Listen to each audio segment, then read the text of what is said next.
Ravi's International School. Trust assured for your child. A sprawling, safe and home-like campus for residential and day scholars. Call 7331 నమస్కారం. మనతో పాటు doctor Kashyap పంగనామలో ఉన్నారు. వారు అమెరికాలో ఉన్నారు. అమెరికా నుంచి ఇండియాకు వచ్చిన నేపథ్యంలో వారిని అడిగి కొన్ని విషయాలు తెలుసుకుందాం అనుకుంటున్నాం. వారు గ్యాస్ట్రో ఎంట్రాలజీలో చాలా స్పెషలిస్టు, అలాగే ఎండోస్కోపీ వీటన్నింటిలో కూడా చాలా ఎక్స్పర్టు. వారు ప్రొఫెసర్గా పాఠాలు చెప్తూనే కాకుండా క్లినిక్ ద్వారా కూడా అనేక సేవలు అందిస్తున్నారు. అడ్వాన్స్డ్ మెడిసిన్ అమెరికాలో ఉంటుందంటారు. వారి ద్వారా మన భారతీయులు గ్యాస్ పరంగా, గ్యాస్ట్రో ఎంట్రాలజికల్ పరంగా ఎటువంటి సమస్యలు ఎదుర్కొంటున్నారు, వాటికి పరిష్కారాలు ఏంటి, ఇవన్నీ కూడా డాక్టర్ గారి ద్వారా మనం తెలుసుకునే ప్రయత్నం చేద్దాం. నమస్కారం. నమస్కారం అండి. ఇప్పుడు భారతదేశంలో ముఖ్యంగా తెలుగు వాళ్ళలో ఎక్కువ మందికి గ్యాస్ ప్రాబ్లం వస్తుంది. అంతకుముందు చాలా తక్కువ మంది ఉండేవాళ్ళు గ్యాస్ ప్రాబ్లం ఉండేవాళ్ళు. ఇప్పుడు అందరికీ గ్యాస్ ప్రాబ్లం వస్తుంది, ఏజ్కి సంబంధం లేకుండా. ఎందుకంటారు కారణం? ఒకటండి, ముఖ్యమైన కారణం ఏంటంటే మన తినే ఆహారం. మన తినే ఆహారంలో చాలా మార్పులు వచ్చినాయి. మన పూర్వకాలం మన పెద్దలు తినే ఆహారం అంతా మనం ఇంట్లో వండుకుని తిన్న ఆహారం. అలాగే మనం ఆర్గానిక్ ఫుడ్స్ అంటారు కదా, ఇంట్లో మనం పెంచుకున్న కూరగాయలు, ఎటువంటి మందులు అవి ఇవ్వకుండా గేదెల నుంచి, ఆవుల నుంచి వచ్చిన పాలు, వాటితో తయారు చేయబడిన పదార్థాలు, లేకపోతే మజ్జిగ, ఫెర్మెంటెడ్ ఫుడ్స్. వాటి వల్ల మీకు ఇప్పుడు ఈ రోజుల్లో మనకు తినే ఆహారం ఎక్కువ చాలామంది బయట ఆహారానికే అలవాటు పడుతున్నారు. అది జీవన విధానం వల్ల కానివ్వండి, వచ్చిన మార్పులు, ప్రతి వాళ్ళు వాళ్ళ జీవనశైలిలో వచ్చిన మార్పులు. ప్రతి వాళ్ళు చాలా బిజీ, ఇద్దరు ఉద్యోగాలు చేయటం. సో దాంతో ఇంట్లో వండుకొని ఆరోగ్యకరంగా తినడం అనేది తగ్గిపోయిందని మనం చూస్తున్నాం. అదే వింటున్నాం చాలామంది దగ్గర కూడా. సో చాలా ముఖ్యమైన కారణం మన ఆహారంలో వచ్చిన మార్పులు. గ్యాస్ అంటే అది గ్యాస్ అనే మాట నా ఉద్దేశంలో ఒక్కొక్కళ్ళు ఒక్కొక్క రకంగా వాడతారు.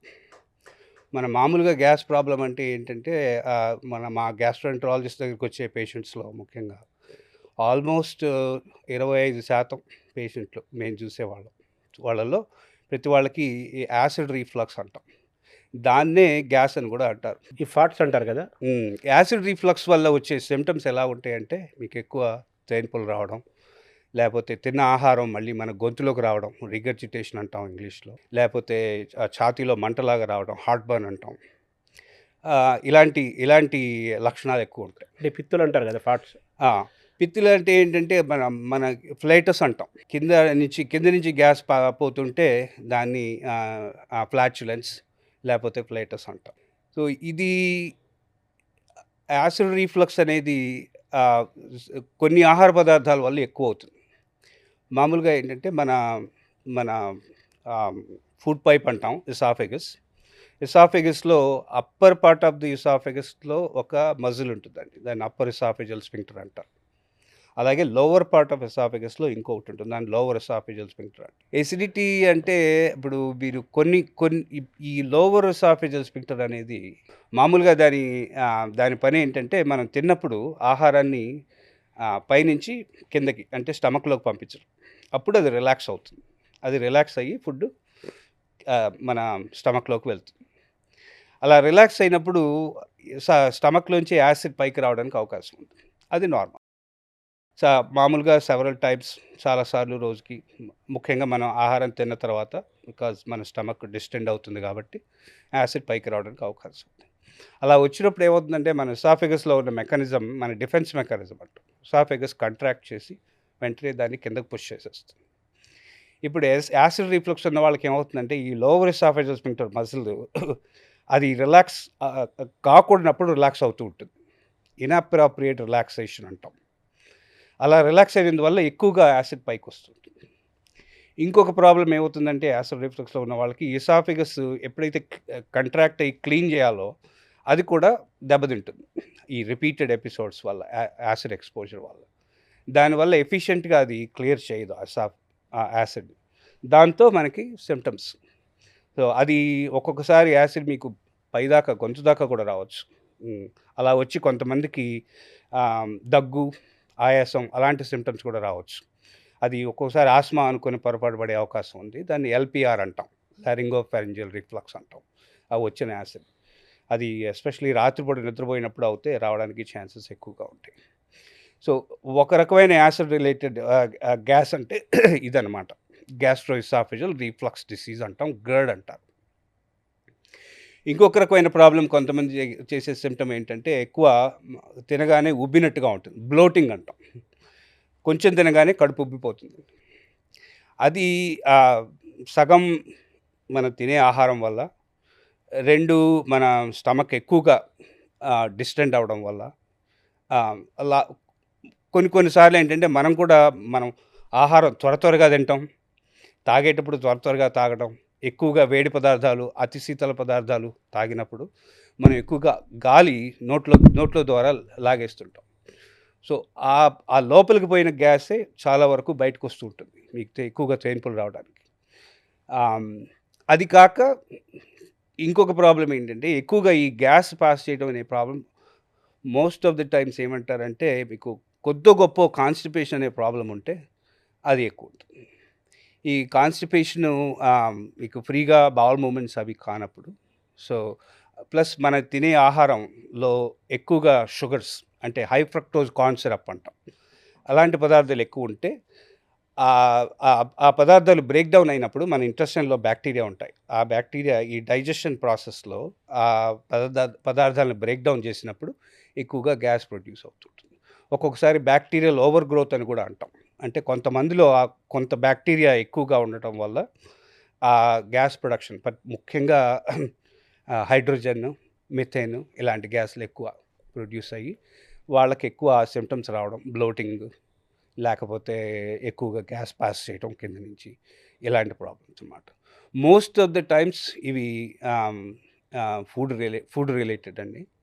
అది కాక ఇంకా మనకి సరైన వ్యాయామం లేకపోవడం, అది కూడా మీకు మన బౌల్ మూమెంట్స్ నార్మల్గా జరగాలంటే మనకు ముఖ్యంగా మన జీవనశైలిలో మూడు ముఖ్యమైన అంశాలు. ఒకటి, మనం నీళ్లు బాగా తాగాలి. 2, వ్యాయామం. మన మొబిలిటీ చాలా అవసరం. ఇంటెస్టైనల్ మొబిలిటీ కూడా మన మొబిలిటీ మీద ఆధారపడుతుంది, ఫిజికల్ మొబిలిటీ. 3, మనం తినే దాంట్లో ఫైబర్ అంటే పీచు పదార్థాలు అంటారు. పీచు పదార్థాల ప్రపోర్షన్ సరిగ్గా ఉంటే, ఫైబర్ ఏం చేస్తుంటే ఫైబర్ మన తిన్న ఆహారాన్ని కిందకి వెళ్ళిపోవడానికి అరుగుదల, అరిగిన తర్వాత ఆ వేస్ట్ పదార్థాలని కిందకు పుష్ చేయడం, సో ఫైబర్ హెల్ప్ చేస్తుంది అనమాట. ఈ 3 మనకు సక్రమంగా ఉంటే ఈ కాన్స్టిపేషన్ ప్రాబ్లం ఉండదు. అది లేకపోతే చాలామందికి ఈ గ్యాస్, ఈ బ్లోటింగ్ ఇలాంటి సిమ్టమ్స్ ఉండవు. అంటే వీటికి మెడికల్గా ఏమున్నాయి, దానికి ఉన్న సొల్యూషన్స్? మామూలుగా 3 ఫిజికల్ ఎక్సర్సైజు, ఆహార నియమాలు పాటించటము, ఇవన్నీ చెప్పారు. కరెక్ట్. బట్ మెడికల్గా మనకి అవైలబుల్గా ఏమున్నాయండి? మెడికల్గా అవైలబుల్ అంటే మీరు ఇప్పుడు ఉదాహరణకి మనం ఒక మైనర్ కాన్స్టిపేషన్ ప్రాబ్లం తీసుకుందాం అనుకోండి. మీకు మనం ఫైబర్ సప్లిమెంట్స్ అంటాం, దాంతో మొదలు పెడతాం అనమాట. ఎవరైనా మనకి కాన్స్టిపేషన్ అని చెప్తే మేము ముఖ్యంగా అడిగేది ఏంటంటే వాళ్ళకి ఇంతకుముందు ఆపరేషన్లు, అబ్డోమెన్ మీద కానీ ఇంటెస్టైన్లో కానీ ఆపరేషన్లు అలాంటివి ఏమి కాని వాళ్ళకి, అదర్వైజ్ నార్మల్ హెల్తీ వాళ్ళకి జనరల్గా ఫైబర్ సప్లిమెంట్స్ అని అవి పెడతాం.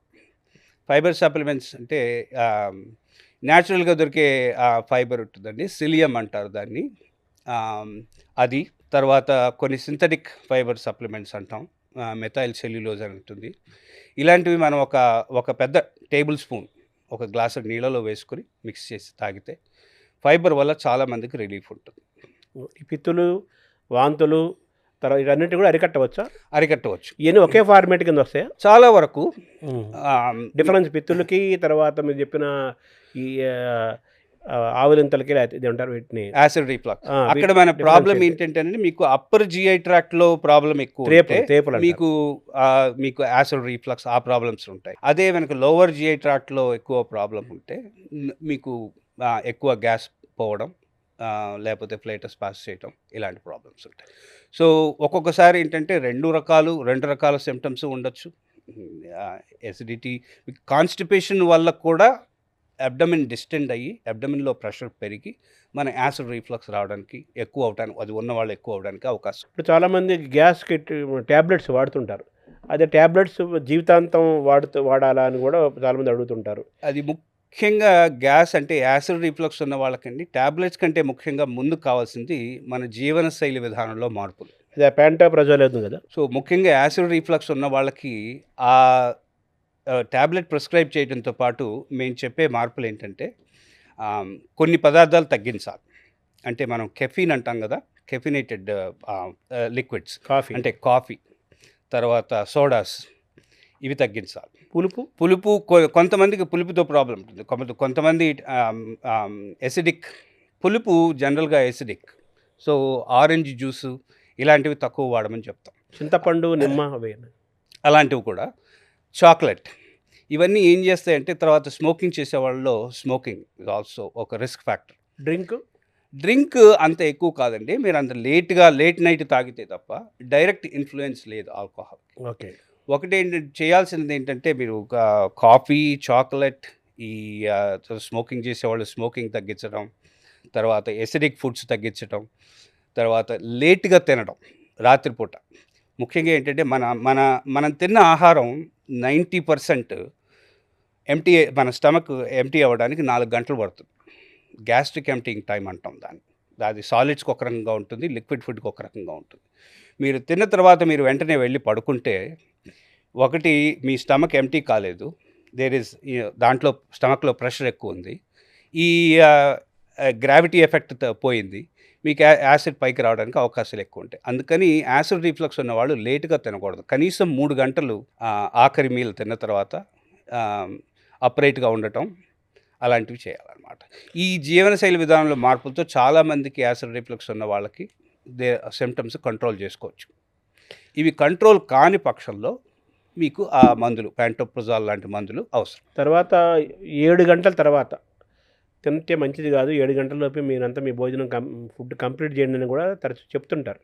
అంటే ఒకప్పుడు సూర్యాస్తమయం లోపు తినేవాళ్ళు, జైన్లు అదే పాటిస్తారు. ఇప్పుడు మనం 7 గంటలకి తర్వాత తినే ఫుడ్ చాలా డేంజర్ అంటున్నారు కదా, దీన్ని ఎలా చూడాలి, ఇది ఎంతవరకు వాస్తవం? ఇప్పుడు అది నేను చెప్పింది అదేనండి, లేట్గా తింటప్పుడు మీరు 7 గంటలకు, మీరు 10 గంటలకు పడుకుంటున్నారు అనుకోండి, మీరు 7 గంటలకు తినేస్తే మీ స్టమక్ చాలా వరకు ఎంటీ అయిపోతుంది. 4 అవర్స్ చెప్పారు కదా, అదే 3 to 4 అవర్స్ అంటాం జనరల్లీ. బట్ మీకు మనం తిన్న ఆహారంలో మెజారిటీ ఆఫ్ దట్ ఎంటీ అయిపోతుంది. బికాజ్ 50% 2 అవర్స్లో ఎంటీ అయిపోతుంది. మొత్తం 90% అవ్వడానికి 4 గంటలు పడుతుంది. సో కనీసం మేము చెప్పేది ఏంటంటే 3 గంటల నుంచి 4 గంటలు తిన్న తర్వాత పడుకునే ముందు మీకు కనీసం 3 గంటల వ్యవధి ఉంటే మీకు ఆ ఎసిడిటీ ఆర్ యాసిడ్ రీఫ్లక్స్ ఇలాంటి సిమ్టమ్స్ రావడానికి అవకాశం తక్కువ ఉంటుంది. ఇంకా మీరు వాటర్ గురించి తీసుకొచ్చారు కదా, నీరు తాగితే చాలా మంచిది ఒక పాయింట్ చెప్పారు, గ్యాస్ ఇబ్బందులు లేకుండా ఉండడానికి 3 పాయింట్లలో. ఇందులో వేడి నీళ్ళు తాగితే చాలా మంచిది అంటారు, అది కరెక్టేనండి? అది సైంటిఫికల్లీ ప్రూవెన్ కాదండి. ఎక్కువ వేడున్న పదార్థాలు ఏవి తాగినా మీకు మన ఇసాఫిగస్లో ఉండే లైనింగ్లో చిన్న చిన్న సెల్స్కి మధ్య జంక్షన్స్ ఉంటాయి, అవి దెబ్బతినే అవకాశం ఉంది. అవి దెబ్బతింటే ఆ నర్వ్ ఎండింగ్స్ మన యాసిడ్కి ఎక్స్పోజ్ అయ్యి ఆ సిమ్టమ్స్ ఎక్కువయ్యే అవకాశాలు ఉన్నాయి. సో ఈ వేడి నీళ్ళు తాగితే మంచిది అనేది నా ఉద్దేశంలో సైంటిఫికల్లీ ప్రూవెన్ కాదు. మిల్క్ యొక్క పాత్రను ఎలా చూడాలండి? మిల్క్ అంటే మీరు తాగే సమయాన్ని బట్టి ఉంటుంది. మిల్క్లో లాక్టోజ్ అనే ప్రోటీన్ ఉంటుంది. మనం మిడిల్ ఏజ్ తర్వాత లాక్టోజ్ డైజెస్ట్ చేసుకునే ఎంజైమ్ ఉంటుంది ఇంటెస్టైనల్ లైనింగ్లో, దాన్ని లాక్టేజ్ అంటారు. దాంట్లో మిడిల్ ఏజ్ తర్వాత మ్యుటేషన్స్ వచ్చే అవకాశాలు ఎక్కువ. ఆ మ్యుటేషన్స్ వచ్చినందువల్ల ఏమవుతుందంటే మిల్క్ని మనం ఎక్కువ డైజెస్ట్ చేసుకునే శక్తి తగ్గుతుంది. దాంతో చాలామందికి లాక్టోజ్ ఇంటాలరెన్స్ అంటాం. సో అది వస్తుంది. లాక్టోజ్ ఇంటాలరెన్స్ ఉన్న వాళ్ళకి ఏమవుతుందంటే ఆ బ్యాక్టీరియల్ బ్రేక్డౌన్ ప్రాపర్గా జరగకపోవడం వల్ల ఎక్కువ సిమ్టమ్స్ రావడానికి అవకాశం ఉంటాయి. అవి ఇందాక చెప్పినట్టు ఈ బ్లోటింగ్ ఆర్ ఉబ్బరం, లేకపోతే గ్యాస్ లాగా flatus, diarrhoea or loose motions milk products తిన్న తర్వాత. సో అలా ఉన్నవాళ్ళు లాక్టోజ్ ఫ్రీ మిల్క్ అంటారు, అది తీసుకుంటే అలాంటి సిమ్టమ్స్ చాలా వరకు రావు. ఒకవేళ మీకు తెలియకుండా లాక్టోజ్ ప్రోడక్ట్ మీ ఆహారంలో ఉన్నట్టయితే కొన్ని ట్యాబ్లెట్స్ ఉంటాయి లాక్టైడ్ అని, అవి తీసుకుంటే దానివల్ల వచ్చే ఆ లాక్టోజ్ ఇంటాలరెన్స్ వచ్చే సిమ్టమ్స్ చాలా తగ్గిపోతాయి. మీరు ఆల్మండ్ మిల్క్ కానీ సోయా మిల్క్ కానీ ఇలాంటి మిల్క్ తీసుకుంటే లాక్టోజ్ ఇంటాలరెన్స్ ఉన్నవాళ్ళు కూడా ఇలాంటి సిమ్టమ్స్ రావు. తర్వాత మామూలుగా ఎగ్ తీసుకోమంటారు, ప్రోటీన్ చాలా ఇంపార్టెంట్ అంటుంటారు, కార్బోహైడ్రేట్ తగ్గించండి అంటారు, ప్రోటీన్ చాలా ఇంపార్టెంట్ అంటారు, అంటే మన బ్యాలెన్స్డ్ డైట్లో. అయితే ఈ ఎగ్లో బాయిల్డ్ ఎగ్ ఉంటుంది, ఆమ్లెట్స్ ఉంటాయి, వీటిని ఎలా మనం చూస్ చేసుకోవాలి విచ్ ఈజ్ మోర్ హెల్దియర్? మీరు బాయిల్డ్ ఎగ్ లో ప్రోటీన్ డీనేచర్ అయ్యి ప్రోటీన్ పోయే అవకాశాలు చాలా తక్కువ ఉంటాయండి. మీరు ఆమ్లెట్ అంటే మీరు ఎక్కువ దాన్ని వేడి మీద ఫ్రై చేస్తే ఎగ్లో ఉండే ప్రోటీన్ దెబ్బతినే అవకాశం ఉంటుంది. సో దానివల్ల మీకు వచ్చే బెనిఫిట్ తగ్గిపోతుంది. నా boiled egg definitely is better compare to omelette. తప్పకుండా. తర్వాత ఈ గ్యాస్ ట్రబుల్ అసలు జీవితాంతం ట్యాబ్లెట్లు వాడుకుంటూ ఇబ్బంది పడాల్సిందేనా? మన అది వింటారు కదా, మన డిజార్డర్ లాగా బాధపడాల్సిందేనా? పూర్తిగా మనం గ్యాస్ట్రిక్ సమస్యలన్నీ క్లియర్ చేసేసుకోవచ్చా? గ్యాస్ ట్రబుల్ ఉన్న వాళ్ళు మీరు మనం యాసిడ్ రిఫ్లక్స్ ఒకటే తీసుకున్నట్టయితే కొన్ని టెస్టులు చేస్తాం. ఒకటి ఎండోస్కోపీ చేసి దానివల్ల మీ గ్యాస్ వల్ల మీకు ఇన్ఫ్లమేషన్ ఏమైనా ఉందా లోవర్ పార్ట్ ఆఫ్ మీ ఎసాఫెగస్లో. అంటే ఇట్లా ఒక్కొక్కసారి ఏమవుతాయంటే ఇరోజన్స్ అంటాం, అంటే దెబ్బతింటుంది లైనింగ్, ఎసాఫెగస్ లైనింగ్. అలాంటిది ఏదైనా ఉంటే మెడిసిన్ తీసుకోవడం తప్పదు. కానీ జనరల్గా మీరు 2 నెలలు కంటిన్యూస్గా ప్యాంటోప్రజోల్ లాంటి మెడిసిన్ వేసుకుంటే అది హీల్ అయిపోతుంది. కొంతమందికి హైయటల్ హెర్నియా అంటాం. ఏంటంటే మన ఎసాఫెగస్, నేను ఇందాక మీకు చెప్పాను లోవర్ ఎసాఫెగస్ స్ఫింక్టర్ అనే మజిల్ ఉంటుందని. అది కాకుండా మనకు ఒక అడిషనల్ మెకానిజం ఉందండి, ఏంటంటే డయాఫ్రమ్. ఆ డయాఫ్రమ్ ఒక పించ్ కాక్ అంటాం, అలా పుష్ చేస్తుంటుంది ఈ లోవర్ ఎసాఫెగస్ మీద. కొంతమంది హైయటల్ హెర్నియా అనేది ఉన్న వాళ్ళకి ఆ డయాఫ్రమ్ లూజ్గా ఉండటం వల్ల ఒక పార్ట్ ఆఫ్ ద స్టమక్ చెస్ట్లోకి స్లైడ్ అవుతుంది. అప్పుడు ఏంటంటే వాళ్ళకి యాసిడ్ రిఫ్లక్స్ వచ్చే అవకాశం ఎక్కువ. సో ఇలా ఎసిడిటీ, యాసిడ్ రిఫ్లక్స్ ఉన్న వాళ్ళకి ఇలాంటి ప్రాబ్లమ్స్ ఏమైనా ఉన్నాయా అని టెస్ట్ల ద్వారా తెలుసుకొని, అలాంటి ప్రాబ్లమ్స్ ఏమీ లేకపోతే వాళ్ళు జీవన విధానం మార్చుకోగలిగితే, ఎక్కువ వెయిట్ ఉన్న వాళ్ళు కొంచెం వెయిట్ లాస్ అవ్వడం, స్మోకింగ్ ఆపేయటం, చాలా వరకు గ్యాస్ రిలేటెడ్ సిమ్టమ్స్ని కంట్రోల్ చేసుకోవచ్చు. అలా కంట్రోల్ కాని వాళ్ళకే ఎక్కువ కాలం మెడిసిన్ వేసుకోవాల్సిన అవసరం ఉంది. తర్వాత ఇప్పుడు ఈ మధ్య రాగి జావ వాడకం కూడా పెరుగుతోంది, మంచిది అంటున్నారు రాగి అని. సో రాగి జావకి గ్యాస్కి ఏమైనా రిలేషన్ ఉందా? గ్యాస్ ఉన్న వాళ్ళు రాగి జావ తాగకూడదా? దాన్ని ఎలా చూడాలి? రాగి జావకి గ్యాస్కి నాకు తెలిసినంత వరకు స్పెసిఫిక్ రిలేషన్ అంటూ ఏమీ లేదండి. అది కొంతమంది ప్రిఫరెన్స్ కావచ్చు. ఒకటేంటంటే మీరు ఎక్కువ షుగరీ ఫుడ్స్ తీసుకోకుండా balanced diet, more protein, easily digestible protein, అది కూడా దానివల్ల మీకు డైజెషన్ ఇంప్రూవ్ అయ్యి మీకు రిఫ్లక్స్ వచ్చే ఛాన్సెస్ తక్కువ ఉండొచ్చు. అలాగే పొటాటో, బంగాళదుంప ఉంది కదా, అది కూడా గ్యాస్ ఫామ్ చేస్తుంది అంటారు. మళ్ళీ అది కొన్నింటికి అది హెల్త్ పాయింట్లో ఫుడ్ మనకి ఎనర్జీ లెవెల్స్ పెంచడానికి ఉపయోగపడుతుంది అంటారు. దాన్ని ఎలా బ్యాలెన్స్ చేసుకోవాలి మనం? పొటాటో మీకు సింపుల్ స్టార్చ్ అండి, స్టార్చీ ఫుడ్. మీకు స్టార్చీ ఫుడ్ వల్ల బ్లడ్లో మీరు స్టార్చీ ఫుడ్స్ తిన్నందువల్ల హై కార్బోహైడ్రేట్ డైట్ తిన్నందువల్ల బ్లడ్ గ్లూకోజ్ వెంటనే పెరుగుతుంది. అది డయాబెటీస్ అలాంటి ఉన్న వాళ్ళకి మంచిది కాదు. స్టార్చీ ఫుడ్స్ ఎప్పుడైనా బికాజ్ ఆఫ్ షుగర్స్ వల్ల ఎక్కువ ప్రాబ్లమే కంపేర్ టు మీరు ప్రోటీన్ కానీ ఫ్యాట్ కానీ అలాంటి ఫుడ్స్ అయితే మీకు మన స్టమక్ ఎంప్టీయింగ్ టైం కూడా తేడా ఉంటుందండి. మీరు ఎక్కువ కార్బోహైడ్రేట్స్ తీసుకున్నారా, ప్రోటీన్ తీసుకున్నారా, ఫ్యాట్ తీసుకున్నారా, ఫ్యాటీ ఫుడ్స్ స్లోగా ఎంప్టీ అవుతాయి. స్లోగా ఎంప్టీ అయినందువల్ల మన షుగర్స్ కూడా వెంటనే పెరగవు మనం తిన్న ఆహారం. So balance diet is very important. Carbohydrates తినాలి, కానీ simple carbohydrates are simple starches like potatoes అంత మంచిది కాదు ఎక్కువ మోతాదులో తీసుకోవడం. అంటే మనకి బిగినింగ్లోనే చెప్పారు గ్యాస్ ప్రాబ్లంకి ఎక్కువ మోస్ట్ ఇంపార్టెంట్ టాపిక్లో ఆహారం గురించి చెప్పారు కదా. ఏ ఆహారం తీసుకుంటే మంచిది గ్యాస్ ఇష్యూస్ రాకుండా ఉండటం కోసం? ఇప్పుడు ప్రోటీను, కార్బోహైడ్రేట్స్, మినరల్స్, విటమిన్స్ అన్నీ ఫైబరు అన్నీ ఇంపార్టెంట్ కదా. బట్ దీన్ని మనం అన్నీ ఇంపార్టెంట్, కొన్ని ప్రాబ్లమ్స్ కూడా ఉన్నాయి గ్యాస్ పరంగా. సో మీరు సజెస్ట్ చేసే ది బెస్ట్ ఫుడ్ ఏంటి? Best food is balance diet అండి. మీరు సెంటర్స్ ఫర్ డిసీజ్ కంట్రోల్ అని ఉంది, అక్కడికి వెళ్తే ఒక డయాగ్రామ్ ఉంటుంది, మై ప్లేట్ అని. మై ప్లేట్ అనేది చూస్తే దాంట్లో ఏది ఏ మోతాదులో తీసుకోవాలి అనేది ఉంటుందన్నమాట. అంటే మీరు ప్రోటీన్ ఎంత ఉండాలి, ఇలా ఫైబర్ ఎంత ఉండాలి? మీరు గ్యాస్ ప్రాబ్లం ఉన్నవాళ్ళు, ఎక్కువ గ్యాస్ ప్రాబ్లం ఉన్నవాళ్ళు, లేకపోతే ఎక్కువ వెయిట్ ప్రాబ్లం ఉన్నవాళ్ళు జనరల్గా రికమెండ్ చేసేది ఏంటంటే లో carbohydrate diet, moderate protein and moderate fat. మన వాళ్ళకి సామాన్యులకు అర్థమయ్యే భాషలో చెప్పాలంటే సైంటిఫిక్గా కాకుండా. మన తెలుగు వాళ్ళకంటే మీరు చూడండి, మీరు వెజిటబుల్ ప్రోటీన్ అంటే మన పప్పు దినుసులు, సోయా ప్రోటీన్ వెజిటేరియన్స్కి. అదే నాన్ వెజిటేరియన్స్ అయితే లీన్ మీట్ అంటాం, అంటే చికెన్, ఫిష్, ఎగ్స్, నట్స్లో ఫ్యాట్స్ ఉంటాయి మంచి మోతాదులో. ఇలాంటివి ఎక్కువ. అండ్ ఆకుకూరలు, కూరగాయలు ఎక్కువ. తక్కువగా రైస్ కానీ మన బ్రెడ్స్ కానీ, ఈ ప్రాసెస్డ్ ఫుడ్స్ అంటాం, ఈ ప్రాసెస్డ్ ఫుడ్స్ అవాయిడ్ చేయడం చాలా మంచిది. మీరు రెడ్ మీట్ తినేవాళ్ళు కూడా రెడ్ మీట్ కంటే వైట్ మీట్ అంటాం, చికెన్, ఫిష్, ఇలాంటివి బ్యాలెన్స్డ్గా తింటే కార్బోహైడ్రేట్స్ అమౌంట్ కంట్రోల్ చేస్తూ మంచి మోతాదులో ప్రోటీన్, వెజిటబుల్ ప్రోటీన్ కానీ, ఎగ్స్ కానీ, లీన్ మీట్ కానీ, with healthy fats like nuts, avocados, ఇలాంటి వాటి వల్ల మీకు ఆహారంలో బ్యాలెన్స్ ఉంటుంది. అవకాడో అంటే కొంచెం అందరూ తీసుకోలేరు కదా, అది అవును, సామాన్యులకు తీసుకునేది కాదు, కొంచెం కాస్ట్లీ, ఎక్స్పెన్సివ్. దానికి మనకు ఆల్టర్నేటివ్ ఏం లేదా? ఆల్టర్నేటివ్ వెజిటబుల్స్లో మీకు ఎక్కువ ఫ్యాట్ ఉండే వెజిటబుల్స్ తక్కువ అండి. సో మీరు ఎగ్స్ నట్స్ కానీ తీసుకుంటే మీకు మన కొన్ని మన వెజిటేరియన్స్ తినేవి అంటే చీజ్ కానీ ఇలాంటివి సరైన మోతాదులో తీసుకుంటే మీకు కరెక్ట్గా బ్యాలెన్స్ డైట్ అనేది ఉంటుంది. మన తెలుగు వాళ్ళు బేసిక్గా ఉప్పు కారంకి ఎక్కువ అలవాటు పడ్డారు ఎన్నో తరాలు, వందల వేల సంవత్సరాల నుంచి.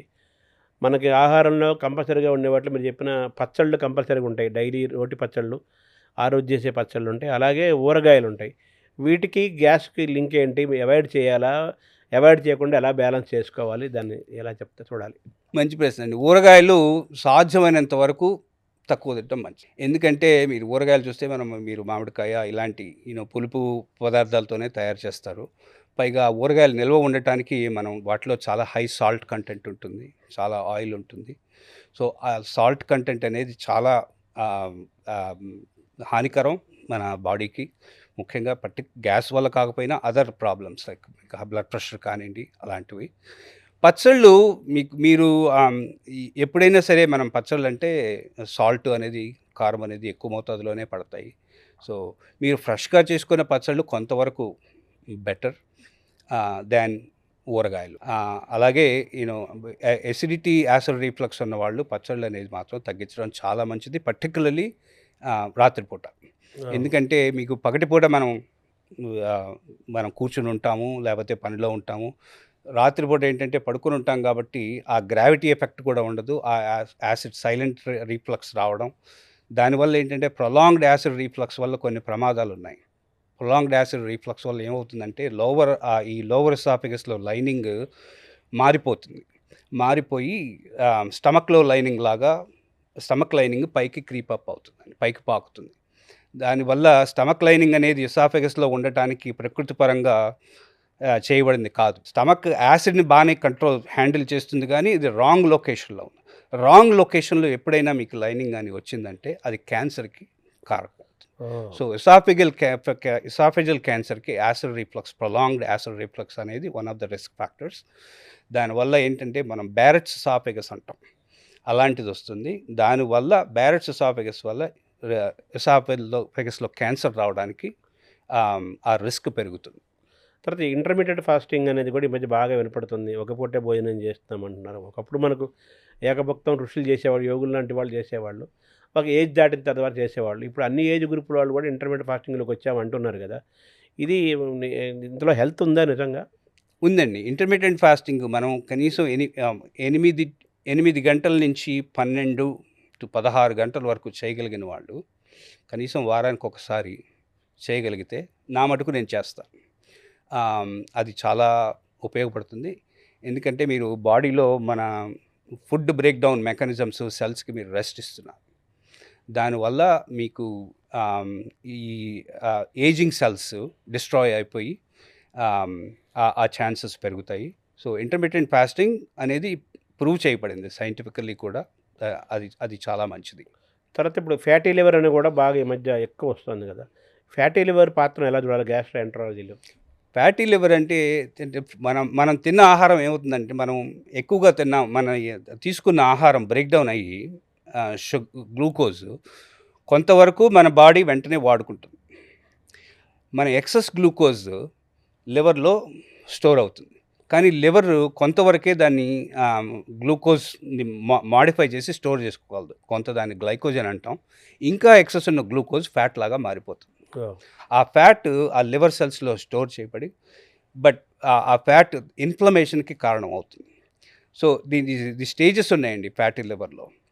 ఇది ఎర్లీ స్టేజెస్లో స్టేటోసిస్ అంటాము, లేకపోతే ఫ్యాటీ లివర్ అంటాం. అంటే ఎలా తెలుసుకుంటాం మనం? మీరు స్కానింగ్ చేసుకున్నారనుకోండి, అంటే మనకి సంకేతాలు రావా? బాడీ సంకేతాలు రావు. ఫ్యాటీ లివర్ అనేది మీకు టెస్ట్ల ద్వారానే తెలుస్తుంది. మీరు ఏదైనా ఒక అల్ట్రాసౌండ్ స్కానింగ్ చేయించుకుంటే మీ లివర్లో అది నార్మల్గా ఉండడానికంటే ఎక్కువ ఎకోజెనిసిటీ అంటాం, బ్రైట్గా కనపడుతుంది అన్నమాట. బ్రైట్గా కనపడితే రేడియాలజిస్టులు ఫ్యాటీ లివర్ వల్ల కావచ్చు అని చెప్తారు. మామూలుగా ఫ్యాటీ లివర్ ఉంటే అది రివర్సిబుల్, దాన్ని మీరు పోగొట్టుకోవచ్చు. మీ వ్యాయామం ఇలాంటివి, వెయిట్ లాస్ ఇలాంటివి చేసి పోగొట్టుకోవచ్చు. ఒక స్టేజ్ దాటిన తర్వాత ఫ్యాటీ లివర్ ఏమవుతుందంటేనండి, fat accumulation in the liver, దానివల్ల ఇన్ఫ్లమేషన్ వస్తుంది. ఆ స్టేజ్లో స్టియాటోహెపటైటిస్ అంటాం. ఆ ఇన్ఫ్లమేషన్ స్టేజ్లో కూడా మీరు దాన్ని కంట్రోల్ చేయకపోతే కొంతమందిలో అది ఇంకా ప్రోగ్రెస్ అయ్యి స్కారింగ్ అవుతుంది, అంటే ఫైబ్రోసిస్ అంటాం. ఒకసారి స్కారింగ్ మొదలవుతే లివర్లో అది సిర్రోసిస్ ఆఫ్ ద లివర్ అంటాం. అది ఎండ్ స్టేజ్ ఆఫ్ స్కారింగ్ అనమాట, దానికి దారితీస్తుంది. ఇప్పుడు ఫ్యాటీ లివర్ అనేది ప్రపంచంలో నెంబర్ 1 లివర్ డిసీజ్. ఇండియన్స్ కూడా ఉన్నారు అక్కడ. ఇండియన్స్లో కూడా ఉన్నారు. దానికి ఏంటి కారణం? మనం మళ్ళీ మన జీవన విధానం, తినే ఆహారం, సరైన వ్యాయామం లేకపోవటం, తినే ఆహార పదార్థాలు, వాటిలో మన పిండి పదార్థాలు, కార్బోహైడ్రేట్స్, ప్రాసెస్డ్ ఫుడ్స్ ఎక్కువ ఉండటం, ఇలాంటి వల్ల ఫ్యాటీ లివర్ అనేది పెరుగుతోంది. సో గ్యాస్కి ఫ్యాటీ లివర్కి ఏమైనా లింక్ ఉందా? గ్యాస్కి ఫ్యాటీ లివర్కి డైరెక్ట్ లింక్ లేదు, కానివ్వండి ఫ్యాటీ లివర్తో ఇంకా వేరే మెడికల్ ప్రాబ్లమ్స్, అంటే మెటబాలిక్ సిండ్రోమ్ అంటాం. ఫ్యాటీ లివర్ ఉందంటే వాళ్ళకి అదర్ మెటబాలిక్ ప్రాబ్లమ్స్, అంటే బ్లడ్ ప్రెషర్ కానివ్వండి, షుగర్ కానివ్వండి, కొలెస్ట్రాల్ కానివ్వండి, ఇలాంటివన్నీ ఎక్కువగా ఉండటానికి అవకాశం ఉంటుంది. ఇప్పుడు ఐబిఎస్ అంటారు, ఇరిటబుల్ బౌల్ సిండ్రోమ్ అంటారు. ఇందాక మీరు మాట్లాడినవన్నీ ఇందులోకి వచ్చేస్తాయి, ఐబిఎస్ కింద వస్తాయి. ఇరిటబుల్ బౌల్ సిండ్రోమ్ అనేది ఏంటంటే అదొక డిసీజ్ కాదండి. అంటే ప్యాథలాజికల్గా మీ ఇంటెస్టైన్లో ప్రాబ్లం ఏం లేదు. సిండ్రోమ్ అది ప్రాబ్లం వల్ల ఫిజియలాజికల్ ప్రాబ్లం, అంటే ఇంటెస్టైనల్ కంట్రాక్షన్స్, మొటిలిటీ అంటాం, దానికి సంబంధించిన ప్రాబ్లం. కొంతమందికి మీరు మన ఇంటెస్టైన్లో నర్వ్ స్కిన్ మన బ్రెయిన్కి చాలా లింక్ గట్ బ్రెయిన్ యాక్సెస్ అంటాం. దానివల్ల మన బ్రెయిన్ మన ఇంటెస్టైనల్ మొటిలిటీ మీద చాలా ఎఫెక్ట్ ఉంటుంది, రెగ్యులేట్ చేస్తుంటుంది. సో ఇరిటబుల్ బౌల్ సిండ్రోమ్ అనేది ఎక్కువగా యాంగ్జైటీ, డిప్రెషన్, ఇలాంటి సైకలాజికల్ ప్రాబ్లమ్స్ ఉన్న వాళ్ళకి ఉండడానికి అవకాశం ఎక్కువగా ఉంది. ఒక్కొక్కసారి ఏంటంటే మీకు ఏదైనా స్టమక్ వైరస్ వచ్చింది, స్టమక్ అప్సెట్ అయింది, వైరస్ ఇన్ఫెక్షన్ క్లియర్ అయిపోయింది, కానీ ఆ వైరస్ ఇన్ఫెక్షన్ కొన్ని మార్పులు ఇంటెస్టైనల్ కంట్రాక్షన్స్లో దానివల్ల వచ్చి ఉండడానికి అవకాశం ఉంటుంది. అలా వైరల్ ఇన్ఫెక్షన్స్ వచ్చిన వాళ్ళు, ఆ వైరల్ ఇన్ఫెక్షన్ పోయినా కూడా కొన్నాళ్ల పాటు వాళ్ళ బౌల్ ఇరిటబుల్గా ఉండటానికి అవకాశాలు ఎక్కువ ఉన్నాయి. అంటే ఇరిటబుల్ బౌల్ సిండ్రోమ్ అనేది ఫిజికల్ కంటే మెంటల్ అనాలా? ఎక్కువ intestine related to intestinal motility అండి, విచ్ ఈస్ అగైన్ మళ్ళీ influenced by our mental health or physical activity, our diet, lot of other thing. Gut health is health అంటున్నారు, అదే మాట బాగా ప్రతివాడు గట్ హెల్త్ అంటున్నారు. ఇది కరెక్టేనేది? కరెక్టేనండి. ఎందుకంటే మీరు గట్ మైక్రోబయోమ్ అని ఉంది. మన ఇంటెస్టైన్లో ట్రిలియన్స్ ఆఫ్ బ్యాక్టీరియా ఉంటాయి. దాంట్లో there are good bacteria, there are bad bacteria. So but the gut microbiome, ఇప్పుడు మోర్ అండ్ మోర్ రీసెర్చ్ ఈ ఫీల్డ్లో జరుగుతోంది. గట్ మైక్రోబయోమ్ సరిగా లేకపోతే, బ్యాలెన్స్ స్టేట్లో లేకపోతే, అది ఒక ఇన్ఫ్లమేషన్ ఆర్ ఇన్ఫ్లమేటరీ స్టేట్ అంటాం, దానికి కారణం అవుతుంది. ఇన్ఫ్లమేటరీ స్టేట్ వల్ల ఇంటెస్టైనల్లోనే కాదు, అదర్ ఏరియాస్లో అదర్ ప్రాబ్లమ్స్ కూడా రావడానికి అవకాశం ఎక్కువ ఉంటుందన్నమాట. అలా కాన్స్టెంట్గా ఇన్ఫ్లమేషన్ అనేది బాడీలో జరుగుతుంటే that increases the risk of what we call as inflammatory bowl disease అంటాం. మీరు క్రోన్స్ డిసీజ్ అని, అల్సరేటివ్ కొలైటిస్ అని అందులో ఉన్నాయన్నమాట రకాలు. అవి కాక వేరే డిసీజెస్ రావడానికి కూడా అవకాశం, క్యాన్సర్ రిస్క్ పెరగడానికి అవకాశం, ఇవన్నీ ఉన్నాయి. అంటే ఈ గట్ హెల్త్ని మనం కాపాడుకోవాలంటే ఏం చేయాలి? గట్ హెల్త్ మీకు కాపాడుకోవాలంటే పెంచుకోవాలంటే మీరు గుడ్ బ్యాక్టీరియాని పెంచుకోవాలంటే మీరు ప్రోబయాటిక్స్ అంటారు. అంటే ప్రోబయాటిక్స్ పెరుగు అవి అందులోకి వస్తాయా? పెరుగులో లాక్టోబాసిల్లస్ అనే బ్యాక్టీరియా ఉంది, అది మంచి బ్యాక్టీరియా. యాంటీబయాటిక్స్ లాంటివి తక్కువగా వాడడం. ఎనీథింగ్ దట్ మన గట్ బ్యాక్టీరియాని డ్యామేజ్ చేసే ఆహారాలు కానీ, మందులు కానీ అలాంటివి అవాయిడ్ చేయటం. ప్రోబయాటిక్స్ అంటే పెరుగు లాంటివి రెగ్యులర్గా తీసుకోవడం. దీనివల్ల మనం బ్యాలెన్స్ చేసుకుని మన గుడ్ బ్యాక్టీరియా. అందుకే ఇప్పుడు మీకు చిన్న చిన్న ప్రాబ్లమ్స్ వచ్చినా, మనం ఈ మధ్య ఏ చిన్న ప్రాబ్లం వచ్చినా మనం యాంటీబయాటిక్స్కి వెళ్ళిపోతున్నాం. యాంటీబయాటిక్స్ అవాయిడ్ చేయటం. పేరులోనే ఉంది కదా యాంటీబయాటిక్స్ అని. కరెక్ట్. సో అవసరం లేని చోట యాంటీబయాటిక్స్ అవాయిడ్ చేయటం, అవసరం ఉన్న చోట చెప్పినంత ప్రకారం అంతవరకు తీసుకోవడం. దీనివల్ల మనం మన గట్ ఇంటెస్టినల్ మైక్రోబయోమ్ని కాపాడుకోవచ్చు, గుడ్ బ్యాక్టీరియా మోతాదు పెంచుకోవచ్చు. యాంటీబయాటిక్స్ అనేది అది పెద్ద సబ్జెక్ట్. అది ఇప్పుడు యాంటీబయాటిక్స్ అది నానా పులి సామెతలాగా మారిపోయింది. అది ఫుల్గా మెడికల్ షాప్కి వెళ్ళి ఎవరికి పెడితే వాళ్ళు నచ్చినట్టు తెచ్చేసుకోవడం, వేసుకోవడం, ఓవర్ యూసేజ్ చేసేసి చివరికి ఇప్పుడు యాంటీబయాటిక్స్ పనిచేయని పరిస్థితుల్లో కూడా మన బాడీ వచ్చేసింది. కరెక్ట్. మన బ్యాక్టీరియా మొత్తం ఇరిగిపోయిన బ్యాక్టీరియా కూడా మన బాడీలో చేరిపోయిందని కూడా అంటుంటారు డాక్టర్స్. సో కాబట్టి యాంటీబయాటిక్స్ అవసరము ఉంది, దాని ప్రొడక్షన్ జరగాలి. ఆ ప్రొడక్షన్ కూడా జరగట్లేదు, ఒక బిగ్ ఛాలెంజ్ అంటున్నారు.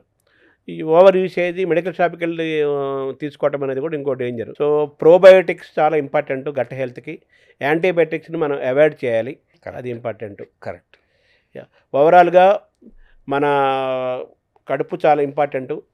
అలాగే మనం తినే రుచికరమైన ఆహారం అంత హెల్దీ కాదంటుంటారు. కరెక్ట్. మేము పేషెంట్లకు చెప్తుంటాం ఇవి వాడేయండి అంటే వాళ్ళు చెప్తుంటారు, okay everything that is good that I want to eat. చివరిలో సార్ మజ్జిగ పాత్ర, పెరుగు మంచిది అన్నారు, ప్రోబయాటిక్ అన్నారు, నిద్ర, ఈ రెండింటిని ఎలా చూడాలి? నిద్ర, స్లీప్ అనేది ఇప్పుడు చాలా చాలా ఇంపార్టెంట్ అండి. కనీసం 8 గంటలు మంచి గుడ్ క్వాలిటీ స్లీప్ అనేది చాలా ఇంపార్టెంట్.